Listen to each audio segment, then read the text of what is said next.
नमस्कार मित्रों, आज हम पढ़ेंगे राजस्थान का भौगोलिक स्वरूप यानी भौतिक प्रदेश।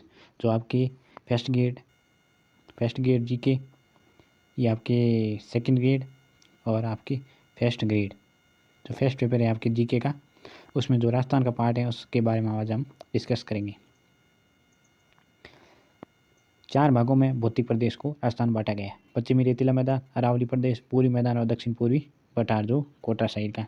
फिर इसमें भी इससे पश्चिमी रेगिस्तान को रेतीला प्रदेश है, मैदान उसको 2 भाग, महान भारतीय मरुभूमि जिसे मरुस्थल कहते हैं, और राजस्थान का बांगर ये जो ये आपके गंगानगर साइड का है, हनुमानगढ़।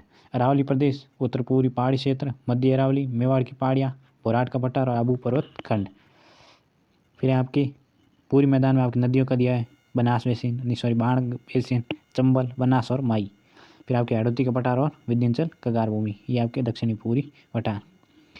पहले आपके हैं कि राजस्थान के सामान्यतः 4 भौतिक प्रदेशों में पश्चिमी रेतीला मैदान, अरावली प्रदेश, पूर्वी और दक्षिण पूर्वी पठार, इन पूर्वी मैदान। राजस्थान के 4 भौतिक प्रदेश में सर्वप्रथम अरावली पर्वतमाला का निर्माण हुआ है। अगर सर्वप्रथम यानी कि सबसे पुरानी कौन सी है? अरावली पर्वतमाला। इसके पश्चात दक्षिण पूर्वी पठार, फिर पूर्वी मैदान, फिर पश्चिमी रेतीली मैदान। न्यूनतम है आपके रेतीला मैदान जो आपके थार मरुस्थल है। परसेंटेज इसके देख लीजिए। रेतीला मैदान आपके है 61%, जनसंख्या रहती है इसकी 39 यानी 39%। अरावली प्रदेश आपके 9% और 11% इसकी जनसंख्या है। पूर्वी मैदान आपके 23% इसका क्षेत्रफल है और 40% जनसंख्या रहती है, यानी सबसे ज़्यादा अनुपात में यही है। फिर दक्षिण पूर्वी पठार 6.99 इसकी जो क्षेत्रफल है और 10% जनसंख्या इसका भी ज़्यादा है। कम पूछे तो आपके इसका है क्योंकि क्षेत्रफल इसका ज़्यादा और जनसंख्या इसमें कम रहती है। फिर आपके पश्चिमी रेतीली मैदान, पहला पार्ट। पश्चिमी रेतीला मैदान राजस्थान का सबसे बड़ा भौगोलिक प्रदेश है। ये अरावली के उत्तर पश्चिम 13 जिलों में विस्तृत है। ये प्रदेश राज्य के कुल क्षेत्रफल 61.11। इस क्षेत्र में राजस्थान के 12 मरुस्थलीय जिले जैसलमेर, बाड़मेर, जोधपुर, पाली, नागौर, जालोर, श्रीगंगानगर, हनुमानगढ़, बीकानेर, चूरू, सीकर और झुंझुनू के अलावा सिरोही जिले का उत्तरी पश्चिमी भाग सम्मिलित है। कई बार ये इनका क्रम पूछा जाता है, इसलिए याद रखें।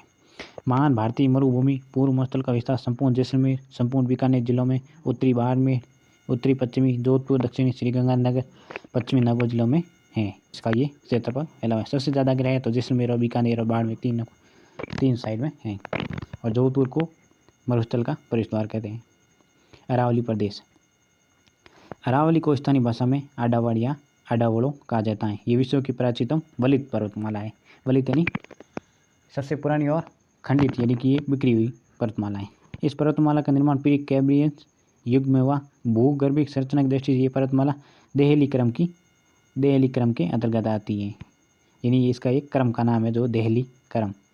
फिर आपके पूर्वी मैदान, अरावली के पूर्व में बनास, बाणगंगा, चंबल, माई एवं इसकी सहायक नदियाँ निर्मित ये मैदान जयपुर, दौसा, अलवर, भरतपुर, करौली, स्वामी माधोपुर, धौलपुर, टोंक, अजमेर, भीलवाड़ा, प्रतापगढ़, चित्तौड़गढ़ और बांसवाड़ा जिलों में विस्तृत है। यानी ये आपके नदियों का विस्तृत रूप है, जिसके कारण जो नदियाँ अपना जल लाती हैं, जिससे मैदान बनते हैं जो कि बड़े उपजाऊ होते हैं। इसलिए वहाँ पर जो आपके पूर्वी मैदान है, यहाँ सबसे ज़्यादा फसलें होती हैं। इस मैदान को सामान्यतः 4 भागों में बांटा गया है। Banganga basin, Chambal basin, Banas basin और माई बेसिन। ये आपके जब नदियाँ पढ़ूंगा तब उसमें आ जाएंगी। फिर आपके दक्षिण पूर्वी प्रदेश, राजस्थान के दक्षिण पूर्वी भाग में भैंसोड़गढ़, चित्तौड़गढ़ से लेकर धौलपुर के विंध्याचल पर्वत की कगार के मालवा के पठार के उत्तरी शीर्ष पर में ये फैला हुआ है, यानी आपके दक्षिण पूर्वी का पठार, जो कि एक आपके मान लीजिए जिसे हम काली मिट्टी यानी ये कपास के लिए सबसे उपयोगी है। यह लिखा है। इसके अधिकांश भाग में अवस्थित हड़ौती का पठार है। लावायुक्त मध्यम काली से निर्मित है। ये क्षेत्र कपास, सोयाबीन, संतरा, अलसी और अफीम के लिए प्रसिद्ध है, क्योंकि काली मिट्टी के कारण इसका ये उपजाऊ क्षेत्र में आ जाता है। मैप द्वारा इसे समझ सकते हैं। देखिए ये आपके हैं पश्चिम भारतीय मरुस्थल, ठीक है ना, ये पश्चिमी मरुस्थल है, ये रेखा है, ये आपके 50 सेमी, और यहाँ से बीच में से और जाती है आपके 25 सेमी, यानी ये लगभग पूरा मरुस्थल है। ये अर्ध मरुस्थल है, क्योंकि ये थोड़ा सा इसमें कुछ पहाड़ियाँ भी आ जाती हैं। ये आपके आ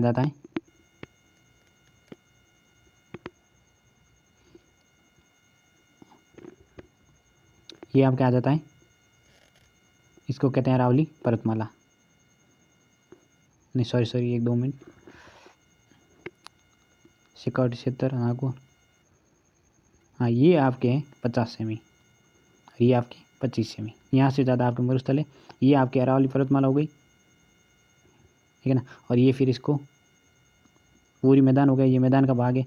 और ये हाड़ौती का प्रदेश, यानी आपके ये 1, ये 2, ये 3 और ये 4, ये 4 भागों में हम बांट सकते हैं। एक आप मैप को देख सकते हैं। क्योंकि रेगिस्तान को हमने 2 भागों में बांटा, एक 25 सेमी और एक 50 सेमी। मूलतः हम 50 सेमी को मानते हैं, जो कि 50 सेमी वर्षा रेखा होती है। यहाँ से जाते हैं तो क्षेत्रफल बढ़ता है, यहाँ से जाते हैं जनसंख्या बढ़ती है। फिर यहाँ से क्षेत्रफल घटता है और यहाँ क्षेत्रफल बढ़ता है और जनसंख्या घटती है। ये इसका उल्टा क्रम होता है। एक और देख सकते हैं आपके, ये बड़ा है, ये छोटा है, सॉरी ये पूरा बड़ा है, फिर ये अरावली छोटी है, फिर ये बड़ा है, फिर ये छोटा है। ऐसे क्रम में भी याद रख सकते हैं। ये बालू का स्तूमुक्त क्षेत्र, यानी ये आपके ये भाग है, ये पोखरण और फलोदी का भाग है, जिसमें आपकी बालू का नई वाले थी। वहाँ पर मतलब जो मिट्टी के पत्थर पाए जाते हैं। कभी आप जाना घूमने रामदेरा, पोखरण, वहाँ आपके तनोट माता की, तो वहाँ देखना, वहाँ पर आपको मतलब पहाड़ के जो मिट्टी के पहाड़ हैं वो दिखाई देंगे, यानी वहाँ धोरे कम है। थार के मरुस्थल के बारे में कुछ हम जानकारी लेते हैं कि विश्व में सर्वाधिक जैव विविधता जनसंख्या घनत्व वाला ये उष्ण मरुस्थल रेगिस्तान भारत के राजस्थान, हरियाणा, पंजाब और गुजरात राज्यों में, यहाँ पाकिस्तान के सिंध एवं पंजाब में विस्तृत है। राजस्थान के भारत के 4 जिलों में, 4 राज्यों में और पाकिस्तान के 2 राज्यों में फैला हुआ है। ये विश्व का 17वां सबसे बड़ा मरुस्थल है, 9वां सबसे बड़ा उपोष्ण मरुस्थल है। थार के मरुस्थल में पूर्व में अरावली पर्वतमाला, दक्षिण में कच्छ का रण, पश्चिम में सिंधु का मैदान और उत्तर में सतलज का मैदान अवस्थित हैं। 33 सागर के अवशेष के रूप में लवणीय जिले सांबर, पंचोदरा, लूणका, डीडवाना इत्यादि एवं लघु लवणीय भूमि डांड इस मरुस्थल में उपस्थित है। क्योंकि पहले कहा जाता है कि यहाँ पर एक समुद्र था, ठीक है। इसके सूख जाने पर वो मरुस्थल में बदल गया, ठीक है। लेकिन अभी जो भी यहाँ पे जो झीलें बनती हैं वो खारी होती है। क्यों? क्योंकि वो झीलें इसका लक्षण है कि समुद्र की जो पानी है वो उड़ गया भाप का, अभी उसके पीछे उसका नमक बच गया। एक कहानी भी है इसके पीछे कि जब आपको पता है कि राम जी समुद्र मंथन कर रहे थे, तो जो समुद्र मंथन राम जी समुद्र से यातना कर रहे थे रास्ता मांगने के लिए, तब समुद्र ने रास्ता दिया नहीं। तब राम जी ने क्रोध आकर अपने धनुष पे तीर चलाया, ठीक है ना। जिससे समुद्र डर के वहाँ पर उपस्थित हुआ और उन्होंने नल नील के द्वारा रास्ता बनाने के लिए कहा। तब उन्होंने कहा कि आपका ये जो तीर धनुष पे चढ़ गया है उसको कहाँ छोड़ा जाए। तब उसने समुद्र देवता ने कहा था कि ये आप उत्तर यानी पश्चिमी दिशा में, उत्तर उस टाइम उनके, क्योंकि राम जी दक्षिण में थे तो उनके लिए उत्तर राजस्थान था, तो उन्होंने कहा उत्तर की दिशा में आप छोड़ दीजिए जहाँ मेरे पानी को राक्षस दुरुपयोग कर रहे थे। इसलिए आपको पता है कि राजस्थान अभी जो आपके रावण है उनका भी शासक कहाँ था? जोधपुर। तो यहाँ पे बड़ी जनसंख्या में राक्षस रह रहे थे जो समुद्र का दुरुपयोग कर रहे थे। तब राम जी ने वो तीर छोड़ा, जैसे समुद्र को सुखा दिया। ये है आपके पौराणिक कथा द्वारा। बाकी वास्तव में वहाँ पर समुद्र था जो सूख गया और यहाँ पे अभी धूल भर आंधियाँ चलने लगी, जिससे मरुस्थल का निर्माण हुआ। इसके बाद है आपकी थार के मरुस्थल में वृक्ष, पशु, पक्षी, झाड़ी, सरीसृप इत्यादि प्रजातियों का संरक्षण हेतु राष्ट्रीय मरु उद्यान ये जैसलमेर में और बाड़मेर दोनों में फैला हुआ है। यहाँ पर पाए जाने वाले जीवों में कृष्ण मृग, काला मृग, चिंकारा, मरु लोमड़ी, मरु बिल्ली, जंगली गधा, कोडावण, मोर, भट्ट, तीतर, शेरी और नेवला एवं पीवड़ा सर्प, जो कि आपके जैसलमेर बॉर्डर साइड में पाया जाता है, मुख्यतः महत्वपूर्ण है। थार के रेगिस्तान पाए जाने वाले प्रमुख प्रकृति वनस्पति पेड़, झाड़ी, खेजली, जाल, बेर, बबूल, कीकर, केर, रोइडा, हिंगोटा, खीर, आक, कूचा, सेवण, घास, बूरट और लापड़ा इत्यादि प्रमुख है। कभी कई बार इससे प्रश्न पूछ सकते हैं, क्योंकि जैसे मान लीजिए जो ये आपके वृक्ष इनके नाम लेके पूछ सकते हैं या कहाँ पाए जाते हैं, तो ये ध्यान रखें। ये रेत का विशाल मैदान महान भारतीय मरुस्थल कहलाता है, जो देश के उत्तरी पश्चिम में लगभग 640 किलोमीटर लंबाई और 210 किलोमीटर चौड़ाई में फैला हुआ है।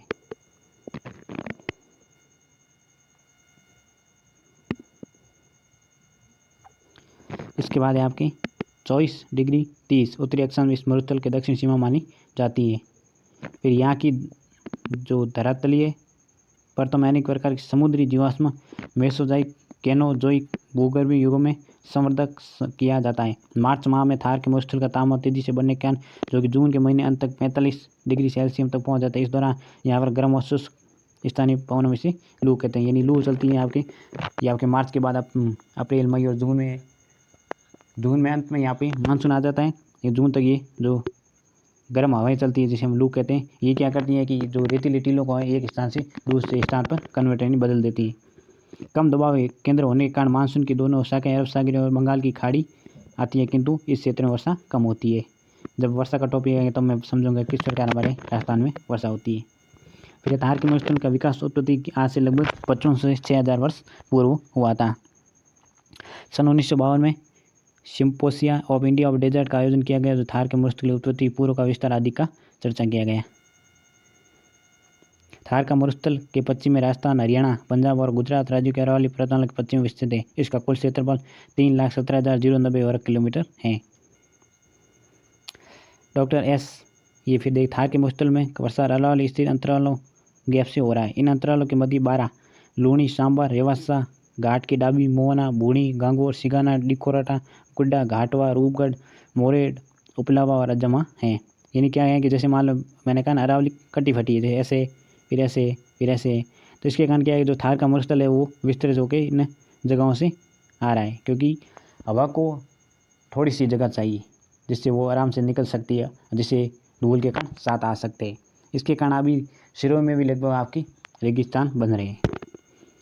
डॉक्टर एस डाबरिया के अनुसार राजस्थान प्रदेश का थार का मरुस्थल देश की राजधानी दिल्ली, पश्चिमी उत्तर प्रदेश, हरियाणा की ओर बढ़ रहा है, क्योंकि ये आपके मान लीजिए आपकी इस साइड बढ़ रहा है।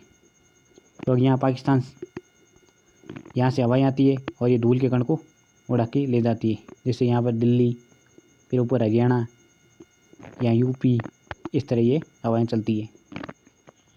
मरुस्थलीय के कारण मिट्टी की तीव्रता, कटाव, खाद्य उत्पादन में कमी, वनों की तीव्रता, भूमिगत जल स्तर गिरावट, चारागाह क्षेत्रों में कमी, मिट्टी की उर्वरता में गिरावट, निरंतर अकाल की समस्याएं उत्पन्न हो रही है, क्योंकि राजस्थान में निरंतर अकाल बढ़ रहे हैं। मरुस्थल के प्रचार को रोकने के लिए जोधपुर में 1959 में केंद्रीय सूचक क्षेत्र अनुसंधान संस्थान काजरी की स्थापना की गई। कई बार पूछा गया है कि काजरी की स्थापना कब हुई, 1959 में। कहाँ पर है, ये आपके जोधपुर में, और ये किसके लिए, तो मरुस्थल को रोकने के लिए। पूरा नाम इसका पूछा जाता है तो केंद्रीय सूचक क्षेत्र अनुसंधान संस्थान। ये देखिए आप मैप के द्वारा, ये है आपके थार का मरुस्थल। ये अब ये ऐसे बढ़ रहा है, क्योंकि जहाँ जहाँ अरावली इसको रोकने की प्रयास करी वहाँ ये रुक जाता है, लेकिन जहाँ से अरावली कटी फटी है वहाँ से ये निकल कर आगे बढ़ रहा है। तो ये हमारे लिए भी नुकसानदायक है, क्योंकि मरुस्थल से कई प्रकार की जड़ी जो ये वनस्पतियाँ वो नष्ट हो रही है।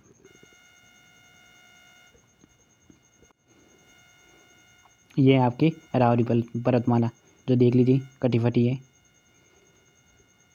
ये यहाँ ज़्यादा विस्तृत भाग है इसका, ये उदयपुर साइड, और फिर इसके बाद ये जयपुर, अजमेर यहाँ पर कम है। ये आपके अरावली पर्वतमाला। तो ये आपके कुछ इम्पोर्टेंट जो भौतिक प्रदेश थे उनके बारे में था। नेक्स्ट वीडियो हम पढ़ेंगे अगले टॉपिक। धन्यवाद।